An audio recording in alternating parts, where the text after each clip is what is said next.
नमस्कार CSK news में आप सभी दोस्तों का एक बार फिर से बहुत बहुत स्वागत है। दोस्तों आज हो गया 9 दिसंबर, जो फटाफट ब्रेकिंग न्यूज निकल के आ रही है, करके जानेंगे। आपको बता दें दोस्तों, भारत चीन सीमा विवाद के बीच पहली बड़ी खबर निकल के आ रही। स्वदेशी टैंक अर्जुन मार्क 1 का सफल परीक्षण, भारतीय सेना और हुई मजबूत। जी आपको बता दें, अर्जुन टैंक को भारतीय बेड़े में भी शामिल किया जाएगा, ये बड़ी खबर। इसके बारे में आपको बताएंगे कैसे चीन और पाकिस्तान दोहरे मोर्चे पे बड़ा झटका। तो वहीं दूसरी बड़ी अपडेट निकल के आ रही, फिलहाल एलएसी पे भारतीय सेना की आक्रामकता को देखते हुए डोकलाम के विवाद के बीच एलएसी पर निचले इलाकों में चीन अपनी मजबूती और बढ़ा रहा है। 20 मिलिट्री फोर्सेस को तैनात किया। जी हाँ, आपको इसके बारे में आपको बताएंगे। 20 और मिलिट्री कैंपों को बढ़ाया है, इसके बारे में आपको बताएंगे। तो वहीं तीसरी बड़ी अपडेट निकल के आ रही है, फिलहाल भारत को बदनाम करने की पाकिस्तान की नई साजिश। आईसिस ने इस्लामाबाद में मौजूद सभी विदेशी दूतावासों के डिफेंस अटैची को मिलाकर बदनाम करने के साजिश रचा, इसके बारे में आपको बताएंगे। इस बीच अमेरिका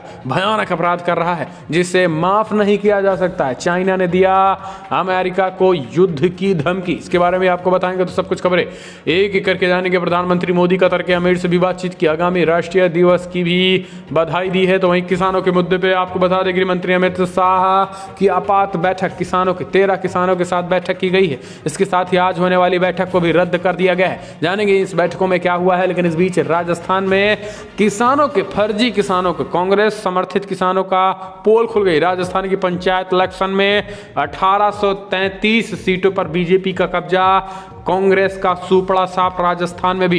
तो दोस्तों इसके बारे में आपको बताएंगे, सब कुछ खबरें की करके आपको विस्तार से बताएंगे। लेकिन उससे पहले एक छोटा सा निवेदन, अगर आपने चैनल को सब्सक्राइब नहीं किया तो प्लीज सब्सक्राइब के लाल बटन दबाकर चैनल को सब्सक्राइब करें। और अगर आप भी मानते हैं कि प्रधानमंत्री मोदी के नेतृत्व में देश चीन और पाकिस्तान दोनों को मुंहतोड़ और करारा जवाब देगा, तो इस वीडियो को लाइक करके अपना समर्थन दर्ज करें। देश की गौरवशाली इंडियन आर्मी के लिए भी जय हिंद लिखना मत भूलिएगा। दोस्तों दरअसल पहली बड़ी अपडेट निकल के आ रही है, आपको बता दें, स्वदेशी टैंक अर्जुन मार्क 1 का सफल परीक्षण, भारतीय सेना और हुई है मजबूत। चीन और पाकिस्तान के खिलाफ भारतीय बेड़े में शामिल होगा अर्जुन टैंक मार्क 1। जी दरअसल भारतीय सेना और डीआरडीओ ने संयुक्त रूप से पोखरण फील्ड फायरिंग रेंज में एक बार फिर देश के निर्मित आत्मनिर्भर भारत के अभियान के बीच उन्नत युद्धक टैंक अर्जुन मार्क 1 का सफल परीक्षण कर लिया है। परीक्षण के दौरान कुछ राउंड फायर भी किए गए हैं। सेना के महानिदेशक जनरल बख्तर को लेफ्टिनेंट जनरल MJS कहलोन मौजूद रहे। आपको बता दें, इस बीच ये बड़ी खबर निकल के आ रही है, सेना का ऐलान है कि जल्द से जल्द ये अर्जुन मार्क 1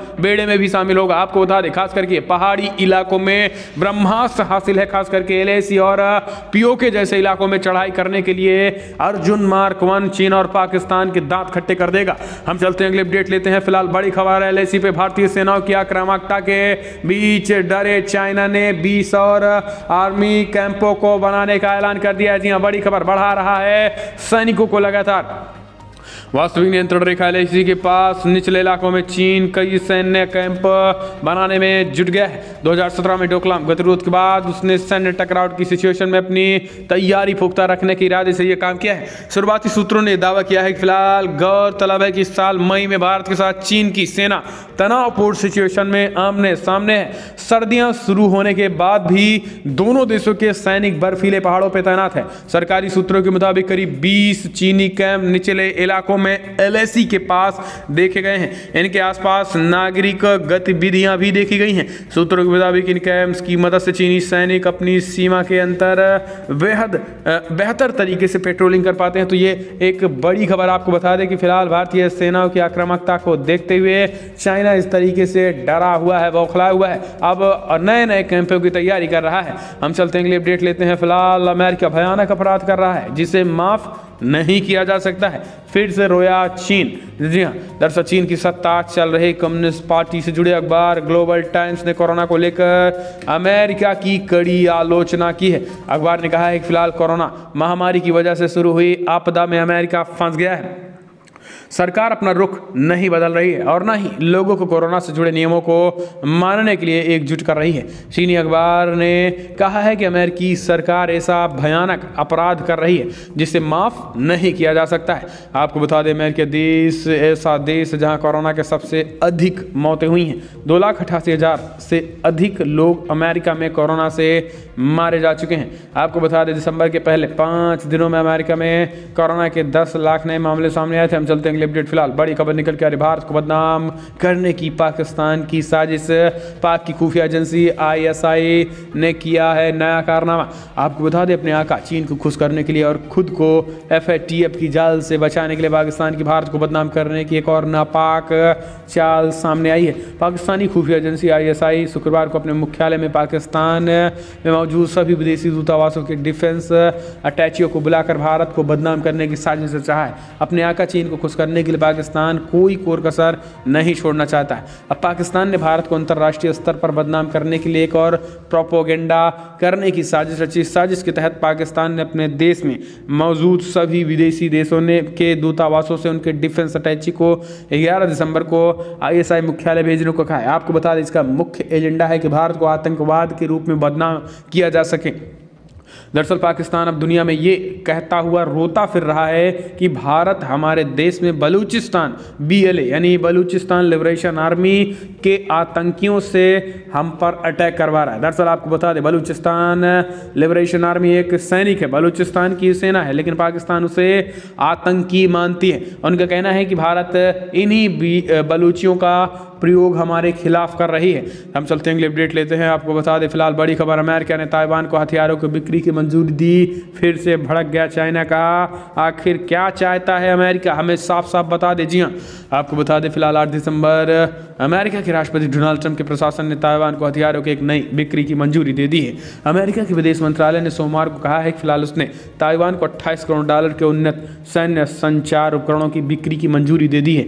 मंत्रालय ने एक बयान में कहा है कि फिलहाल उसने प्राप्तकर्ता ताइवान की सुरक्षा को बेहतर बनाने और क्षेत्र में राजनीतिक स्थिरता, सैन्य संतुलन, अर्थव्यवस्था और प्रगति को बनाए रखने में मदद करने और ताइवान के मिशनों तथा परिचालन जरूरतों के लिहाज से उनकी सैन्य संचार क्षमता को आधुनिक बनाने के लिए कई खतरनाक हथियार भी ताइवान को मुहैया अमेरिका ने कराया है। इसके साथ ही रक्षा डील को भी मंजूरी मिल गई है। अब आने वाले समय में और बड़े पैमाने पर और खतरनाक हथियार को ताइवान को मिलेगा, जिससे चीन डरा हुआ है। आपको बता दें कि अमेरिका ने बड़ा गेम कर दिया है चीन के साथ, ताइवान को मजबूत इनडायरेक्टली कर रहा है, जिससे ताइवान स्वयं चीन से लड़ने में सक्षम हो जाए। और ऐसे ऐसे हथियार दे रहा है अमेरिका, जिससे चीन चारों खाने चित हो चुका है।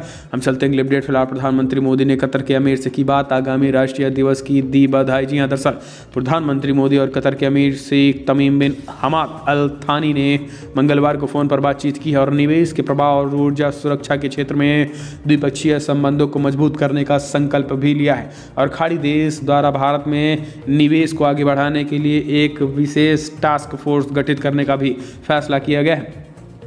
कतर के आगामी राष्ट्रीय दिवस को लेकर प्रधानमंत्री मोदी ने मंगलवार को कतर के अमीर शेख तमीम बिन हमाद थाली को बधाई दी है। हम चलते हैं, अगले अपडेट लेते हैं। फिलहाल रक्षा मंत्रालय ने 422 उत्पादों पर पाबंदी लगाई।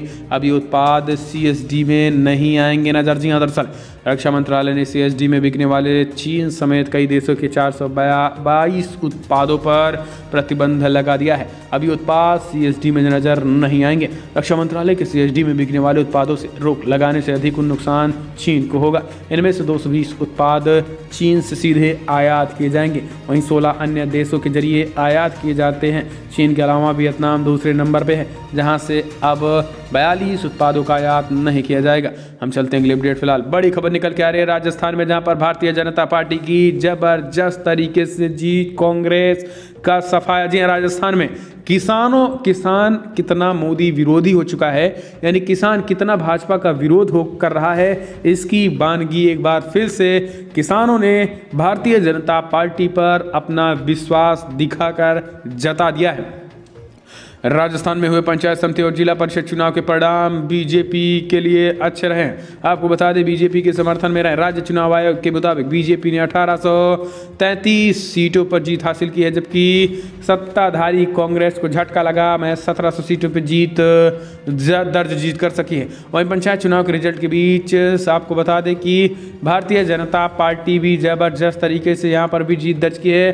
कांग्रेस पार्टी का तो यहाँ सफाया ही हो गया है। तो दोस्तों, ये बड़ी खबर निकल के आ रही है। आपको बता दें, राजस्थान में अशोक गहलोत और कांग्रेस पार्टी का कहना है कि तमाम किसान लगातार बीजेपी विरोधी हो गए हैं, लेकिन भारतीय जनता पार्टी और प्रधानमंत्री मोदी पर किसानों का ये विश्वास दिखाता है कि बीजेपी और खास करके ये हो रहे प्रदर्शन महज हवाई ही हैं और ये सब कांग्रेस समर्थित प्रोपेगेंडा है।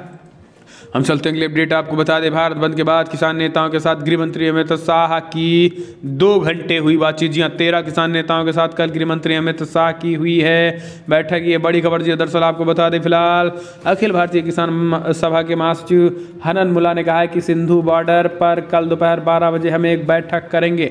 आपको बता दें, अखिल भारतीय किसान सभा के महासचिव हनन मुल्ला ने ये बातें कही हैं। आपको बता दें, गृह मंत्री के साथ बैठक के बाद किसान नेताओं ने कहा है कि फिलहाल आज अमित शाह ने लिखित प्रस्ताव देने की बात कही है। सरकार कल प्रस्ताव देगी, हम प्रस्ताव पर विचार करेंगे। किसान नेता हनन मुल्ला ने कहा है कि किसानों और सरकार के बीच कल कोई बैठक नहीं होगी, यानी आज होने वाली बैठक फिलहाल रद्द कर दी गई है। इस बीच भारतीय किसान यूनियन ने निर्धारित वार्ता से एक दिन पहले अमित शाह के साथ किसानों की बैठक को लेकर सवाल उठाया है। प्रदर्शन कर रहे किसान संगठनों में यह सबसे बड़ा संगठन है। सोशल मीडिया पर साझा की गई एक पोस्ट में जोगिंदर सिंह उग्राह ने कहा है कि आधिकारिक वार्ता से पहले वार्ता को कोई ज़रूरत नहीं थी। उन्होंने उम्मीद जताई कि बैठक में शामिल नेता सबसे बड़े संगठन के विचार को जरूर ध्यान में रखेंगे। लेकिन आपको बता दें, गृहमंत्री अमित शाह की बैठक के बाद गृहमंत्री शाह ने कहा लिखित में देते हैं कि एमएसपी खत्म नहीं होगी। अपने तमाम प्रस्ताव उन्होंने दिया है। इसके साथ ही कल यानी आज होने वाली मीटिंग अब नहीं होगी, लेकिन गृहमंत्री अमित शाह किसानों को डील कर रहे हैं। हम चलते हैं अगले अपडेट। पश्चिम बंगाल में गरजे मध्य प्रदेश के गृह मंत्री नरोत्तम मिश्र ममता बनर्जी को दी चुनौती। कहा टीएमसी का तिनका नहीं बचेगा। जी हाँ, सियासत में मैनेजमेंट के महारथी माने जाने वाले मध्य प्रदेश के गृह मंत्री नरोत्तम मिश्र ने चुनाव से पहले ही बंगाल में मोर्चा संभाल लिया है। 4 दिन के दौरे पर बंगाल पहुंचे नरोत्तम मिश्र ने बर्धमान टाउन इलाके में पार्टी कार्यालय में संबोधन सत्र को संबोधित किया है। इस मौके पर नरोत्तम मिश्र ने ममता सरकार को ललकारते हुए कहा है कि बंगाल में अब मौका कमल खिलाने का है। यहाँ ममता जी की सरकार डूबती जहाज हो चुकी है। बंगाल में तृणमूल का तिनका भी नहीं बचेगा। बंगाल में लंबे समय से शोषण हुआ है और बंगाल को लूट से बचाने का ये शुभ अवसर है। तो दोस्तों, आपको बता दें कि पश्चिम बंगाल में भारतीय जनता पार्टी ने अपने तमाम नेताओं को लगा दिया है। हम चलते हैं अगले अपडेट। 15 दिसंबर के बाद शुरू होगी नींव की खुदाई। राम मंदिर की 2 दिवसीय बैठक खत्म। जी हाँ, यूपी की अयोध्या में राम मंदिर निर्माण के नींव का काम 15 दिसंबर के बाद खुदाई का काम शुरू किया जाएगा। बताया जा रहा है कि 15 दिसंबर तक तकनीकी विशेषज्ञ ट्रस्ट व समिति को अपनी रिपोर्ट सौंप दी जाएगी। राम मंदिर निर्माण समिति की 2 दिवसीय बैठक में मंदिर को निर्माण कार्य को लेकर गहन मंथन भी हुआ है। इस दौरान निर्माण कार्य से जुड़ी एजेंसियों के प्रमुख के साथ श्री राम मंदिर निर्माण समिति के अध्यक्ष निपेंद्र मिश्र भी थे। मंदिर निर्माण समिति ने टीम के साथ राम जन्मभूमि परिसर में निर्माण की तैयारियों का जायजा भी लिया है। हम चलते हैं अगले अपडेट लेते हैं। फिलहाल बड़ी खबर निकल के आ रही है। आपको बता दें, किसानों के आंदोलन को हाईजैक कर रहा है विपक्ष। केंद्रीय मंत्री का बड़ा हमला। बोले दिल्ली को घेरने से देश नहीं चलने वाला है महाशय। कृषि कानूनों के विरोध में मंगलवार के किसानों ने भारत बंद बुलाया था। किसानों ने सुबह 11 बजे से 3 बजे का चक्का जाम करने का ऐलान किया था। लेकिन आपको बता दें, किसानों से ज़्यादा तो महाविपक्षी पार्टियां ही दिखी। ये महागठबंधन कहने को मोदी वर्सेस आल का जो 2019 का फॉर्मूला था, ठीक उसी प्रकार से एक बार फिर से घेरने की बखूबी कोशिश की गई। लेकिन आपको बता दें, किसानों ने खास करके घेर नहीं पाए। आपको बता दें, किसानों के बीच में विपक्षी दल थे। इसी को लेकर केंद्रीय मंत्री रविशंकर प्रसाद ने बड़ा हमला बोला है। कहा कि किसानों को हाईजैक कर लिया है विपक्षियों ने। हम चलते हैं अगले अपडेट लेते। फिलहाल बड़ी खबर निकल के आ रही है। आपको बता दें, ब्रिटेन में सबसे पहले शुक्ला दंपत्ति को लगा पहला टीका। बोले शुक्रिया। जी हाँ, आपको बता दें, कोवैक्सीन खास करके फाइजर का टीका ब्रिटेन में लग गया। दरअसल उत्तरी पूर्वी इंग्लैंड की बात करें तो उत्तरी पूर्वी इंग्लैंड के भारतीय मूल के 87 वर्षीय व्यक्ति और उनकी 83 वर्षीय पत्नी मंगलवार को दुनिया के भारतीय मूल के पहले दंपत्ति बने जिन्हें कोविड-19 का टीका दिया गया है। निकोलस के एक हॉस्पिटल में उन्हें फाइजर, जी हाँ, ब्रिटेन की नामी वैक्सीन जो सबसे सफल बताई जा रही है, फाइजर बायोएनटेक टीके की 2 खुराकों में से पहली खुराक दी गई है। तो दोस्तों, ये बड़ी खबर निकल के आ रही है। अगर ऐसा होता तो भारत के लिए भी अच्छी खबर होगी। भारत में भी फाइजर के टीके लग सकते हैं। हम चलते हैं अपडेट। आज सुबह होगी केंद्रीय मंत्रिमंडल की बैठक। किसानों समेत कई मुद्दे पर हो सकती है चर्चा। प्रधानमंत्री मोदी करेंगे नेतृत्व। जी, दरअसल बड़ी खबर, केंद्रीय मंत्रिमंडल की बैठक आज सुबह होगी, आज होगी। बैठक में कोरोना वायरस और किसानों समेत कई मुद्दों पर चर्चा करने की भी संभावनाएं जताई जा रही है। इसकी जानकारी दी गई है। हम चलते हैं अपडेट लेते हैं। फिलहाल बड़ी खबर निकल के आ रही है। कृषि आंदोलनों के बीच रहस्यमयी बीमारी शुरू हो चुकी है आंध्र प्रदेश में। इस वजह से 500 लोग बीमार पड़ गए हैं, पहली जान गई है। जी हाँ, दरअसल आंध्र प्रदेश में लोग एक रहस्यमयी बीमारी से दहशत में, इस बीमारी में से एक की मौत हो गई है। अब तक 500 से अधिक लोग बीमार हो चुके हैं। वहीं अब जांच में पता चला है कि एलुरु शहर में पेयजल और दूध में निकेल तथा सीसा जैसी भारी तत्वों की मौजूदगी प्राथमिकी रूप से रहस्यमयी बीमारी का कारण माना जा रहा है। इसको देखते हुए अखिल भारतीय आयुर्विज्ञान संस्थान एम्स और राज्य तथा की अन्य केंद्रीय संस्थाओं के विशेषज्ञों की टीम द्वारा खोजे गए कारणों के आधार पर स्वास्थ्य अधिकारियों ने मंगलवार को मुख्यमंत्री वाईएस जगन मोहन रेड्डी के सौंपी है। तो दोस्तों ये काफ़ी चिंताजनक बात है, जिसमें एक लोगों की मौत भी हो गई है। हालांकि तमाम एम्स प्रशासन समेत तमाम आला कमान लगे हुए हैं। हम चलते हैं, अपडेट लेते हैं। फिलहाल बड़ी खबर निकल के आ रही है पश्चिम बंगाल के 2 दिवसीय दौरे पर आज भाजपा के राष्ट्रीय अध्यक्ष जेपी नड्डा ममता बनर्जी को घेरने का तैयारी भारतीय जनता पार्टी ने पूरी की। जी हाँ, दरअसल बीजेपी के राष्ट्रीय अध्यक्ष जेपी नड्डा 2 दिवसीय बंगाल के दौरे पर आज जा रहे हैं। इस दौरान वे पार्टी संगठन को मजबूत करने के लिए विभिन्न कार्यक्रमों में हिस्सा लेंगे। उल्लेखनीय है कि अगले साल पश्चिम बंगाल में विधानसभा के चुनाव होने हैं और भाजपा अभी से इसकी तैयारी में पूरे जोर शोर के साथ जुट गई है। भाजपा के मीडिया प्रभारी के प्रभारी अनिल बलूनी ने एक बयान में कहा कि जेपी नड्डा साहब पश्चिम बंगाल में ममता का गढ़ हिलाने जा रहे हैं। हम चलते हैं, अपडेट लेते हैं। आपको बता दें फिलहाल देश में नहीं दिखा बंद का कोई असर, सब कुछ रहा सामान्य। कांग्रेस केवल और केवल कर रही थी फर्जी हवाबाजी। जी हाँ, आपको बता दें देश भर में कल भारत बंद ऐलान किया गया था, लेकिन केवल और केवल कांग्रेस का ये सब फर्जी हवाई निकला है। ऐसे में भारत बंद का असर नहीं देखने को मिला, देश भर में तमाम चीज़ें चलती जस की तस रही है। हम चलते हैं, अपडेट लेते हैं। फिलहाल केजरीवाल पर भारतीय जनता पार्टी का पलटवार, कहा हाउस अरेस्ट नहीं हाउस रेस्ट कर रहे हैं दिल्ली के केजरीवाल मुख्यमंत्री। जी हाँ, दरअसल किसानों के भारत बंद के दौरान दिल्ली के मुख्यमंत्री अरविंद केजरीवाल और भारतीय जनता पार्टी के बीच शुरू हुई तीखी बयानबाजी थमने का नाम नहीं ले रहा है। सीएम केजरीवाल ने केंद्र सरकार और दिल्ली पुलिस पर नज़रबंद करने का आरोप कल ही लगाया था, जिसके बाद आनंद फान में तत्काल दिल्ली पुलिस ने तत्काल प्रभाव से ऐलान कर दिया है कि भैया केजरीवाल को किसी ने नज़रबंद नहीं किया है। केजरीवाल पूरी तरीके से आज़ाद हैं, उनको जहां जाना है वहां चले जाएं, फर्जी तरीके से दिल्ली पुलिस को बदनाम ना करें। अब इसको लेकर भारतीय जनता पार्टी का बयान निकल के आया है, जहां पर केजरीवाल को कहा है कि फिलहाल मुख्यमंत्री जी अपने आवास में हाउस अरेस्ट नहीं बल्कि हाउस रेस्ट पे हैं और केजरीवाल केवल और केवल दिल्ली पुलिस को बदनाम कर रहे हैं। इस तरीके से केजरीवाल को बीजेपी ने मुंहतोड़ जवाब दिया। तो दोस्तों फिलहाल बड़ी खबर इतना ही, लेकिन दोस्तों हम चलते हैं अगली अपडेट। किसान आंदोलन के बीच सरकार पर दबाव बनाने की कोशिश, आज राष्ट्रपति से मिलेंगे राहुल और पवार समेत 5 नेता। जी हाँ, ये बड़ी खबर निकल के आ रही है दोस्तों। तो दोस्तों फिलहाल बड़ी खबर इतना है, लेकिन अगर आपको वीडियो पसंद आए तो लाइक कर शेयर करें, कमेंट के माध्यम से अपनी राय देना ना भूलें। इस वीडियो इतना ही, जय हिंद, वंदे मातरम।